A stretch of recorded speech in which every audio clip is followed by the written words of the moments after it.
with Reaction, the author of Nothing to Lose, National Diversity Coalition for Trump CEO, New Spirit Revival Center pastor, our friend Darrell Scott, also another friend. We welcome back author, activist, bravely going on college campuses for a lot of hostility. Candace Owens is with us.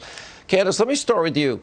So you got Biden, police become the enemy, redirect funds, Kamala not only praising the defunding effort, but also supporting the raising bail money for anarchists that are arrested. Just so, and they have part of their platform, the no bail insanity of New York. Yeah, and you know what? Talbert Swan's comments actually fits right into that narrative as well. I mean, essentially what you're seeing, and I do want to actually undress the idea that police officers somehow deserve this because they make an active decision to become police officers, because it's really an abhorrent comment. The idea that their choice, you know, to go out and to serve the community means that their lives don't count. Do you see Democrats applying that same logic to criminality? Do you think that a Democrat would stand on a platform and say, because you make the active decision to commit a crime, your life doesn't count? Of course not. They would never come out and say that, because really what they're after is to absolve the criminals of all guilt and to routinely attack our law officers, all of our law enforcement officers, because what they're after is the undoing of our society. And it's become just an abhorrent situation. I'm happy to see that Americans are starting to see through the facade and realize this is not about equality. In fact, this is about entitlement. They want the entitlement to be able to riot, to be able to loot, to be able to burn down your neighborhood without any consequences. You know, Pastor, I was at your New Revival church. You foolishly let me actually speak from the pulpit, which is very dangerous on your part. But you live in Cleveland. You supported the president, and you talk about this. What have you got to lose? What have you got to lose? I mean, who would ever think running on a platform? The president was saying a lot with that message, because Democrats, they want African-American, Hispanic votes. They play the race card every 2-4 years. Predictably, it's a playbook. But what have they delivered?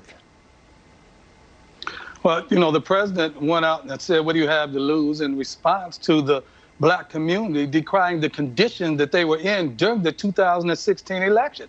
And the black community was saying, we are in such bad shape, we're in such a bad condition that what do you candidates have to offer? And they began to decry their condition so much that President Trump said, listen, if you're saying it's this bad, what do you have to lose by voting for me? Then he stepped up to the plate and hit home run after home run. Criminal justice reform, urban revitalization, prison reform, historic low levels of unemployment, historic funding for HBCUs. He's done so much. And there are some things that we're working on right now in conjunction with the White House regarding economic revitalization, economic justice for the black community as well as the Latino community. So the president has not only proven that he's a man of his word, but he's being proactive towards the black community, the most proactive president towards the black community in my lifetime. I said it before, and I repeat it again. I shout it out loud, and I talk about it in my book. Candace, are these polls with African Americans, Hispanic Americans dramatically higher than what the president got vote-wise in 2016? Are they correct? Are they accurate in your view?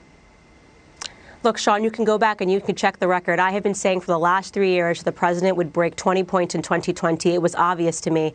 You know, I would say in 2016, the only advantage the Democrats had is that people were apprehensive. They had never had somebody with the character of Donald J. Trump step to the plate and say, what do you have to lose? They had never had somebody with the personality of Donald J. Trump. So they were able to work under this fear that people had of not knowing what he was going to do and say, well, if he gets elected, he'll do this. If he gets elected, black Americans, you're going to be black on slave ships. All of this hyperbolic rhetoric.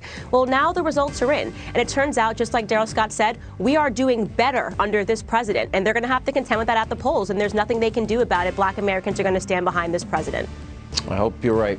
Thank you. By the way, Nothing to Lose, bookstores, Amazon.com, Hannity.com. Good book, Pastor. More Hannity after this.